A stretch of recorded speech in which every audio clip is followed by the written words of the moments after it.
I'm going to show you how to do tile layout. I'm going to show you how to use a ledger board so that you can start your tile installation a lot easier.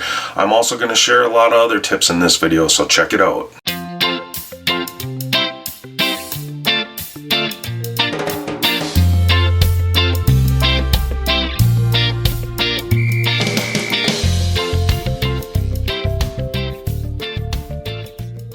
Hey, Joe Latender here. The wife and kids are gone for the day. There's no noise in the house, so great time for filming.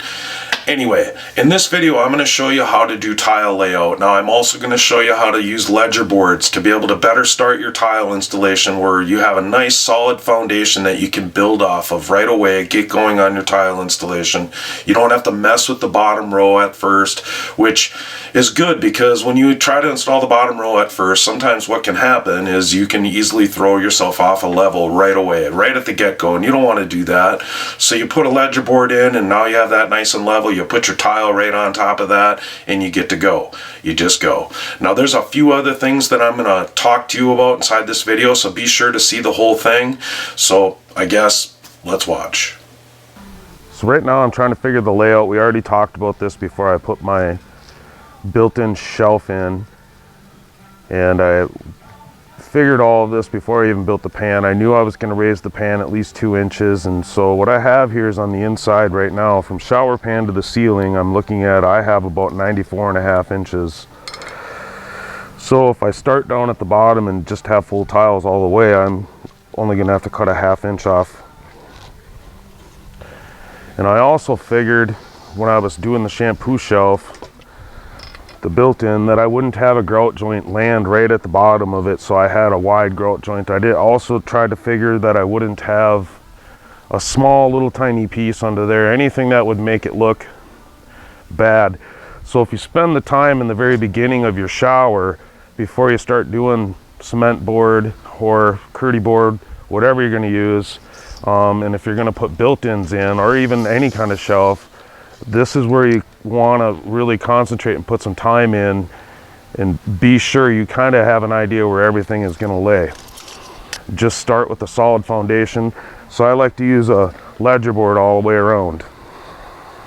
And so what I'm doing right now is I want to know, I'm going to go full tile on the bottom of my pan, and I want to know what I need to start my first row at. So this is the tile that I'm putting inside my pan. I have about, it's probably 5/16 to play with, close to 3/8. But when I'm doing pebbles, I cut my tile, my bottom row in first, and then I put the pebbles, the floor in after, where a lot of times I like to tile the pan and then cut the bottom row into the pan. But this time I'm going to do it the other way. So I don't have to cut any of my bottom row at all, and I can just set it in there. I'm just gonna go 12 1/8. So that gives me an 1/8 inch play on the bottom of the pan, where I know that's gonna cover once I put this tile in. There will not be a gap. Okay, I just want to jump in here real quick and just talk a little bit more about ledger boards. Now, ledger boards, I really like to use them because you do get a solid foundation to start from. You can always come back and put in that last row at the very end. I just feel like with trying to mess around with that bottom row in the very beginning of your tile installation, it's easy to screw something up right away and get it out of a level just a little bit and then have lippage because tiles don't come flush with each other. It can be a little bit of a pain in the butt, so it's easier just to throw in a ledger board and start working up. You can start tiling pretty quick then, come back, put that bottom row in the next day or at the very end, however long it would take you to do that. So now, to set this up, I just measured from the pan up the wall 12 1/8 of an inch, so 12 inches plus 1/8 up, and I made a mark, and now I'm going to show you how to install the ledger board from here. So here, let's watch.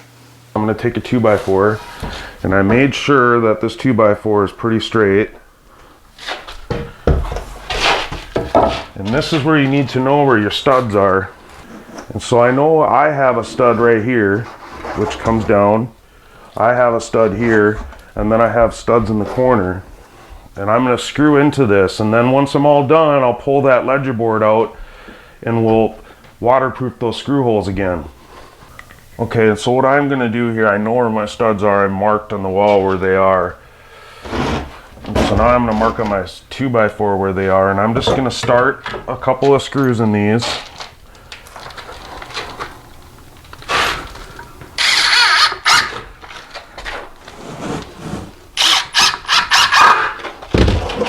Now I'm gonna come up to my mark there.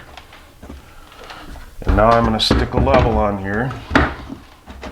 Level this out, and I'll check to make sure I didn't go too far past my mark after I get it level. So I can't see it anymore, so I'm gonna go down a little.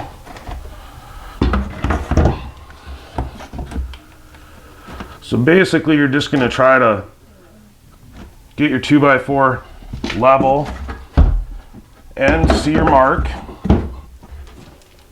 and then screw. Finish leveling it now that I got the one screw in. You can see I still see my mark. I'm level right there. Now I'm gonna just finish screwing this down.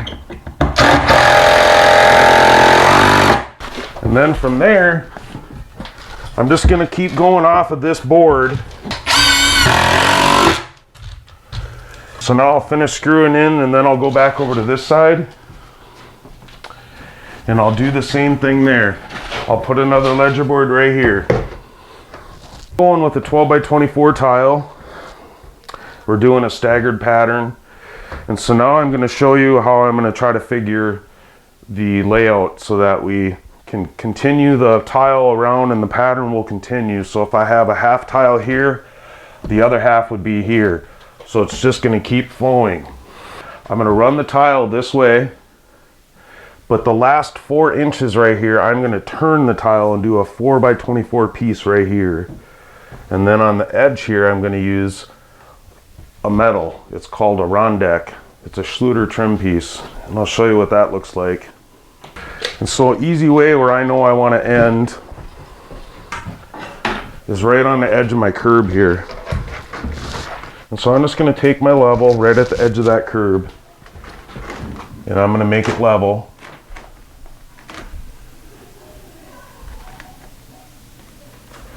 Once I get it level, I'm just gonna make a couple of marks. I could just draw the line all the way up, but I'm just gonna make a couple marks and snap a line.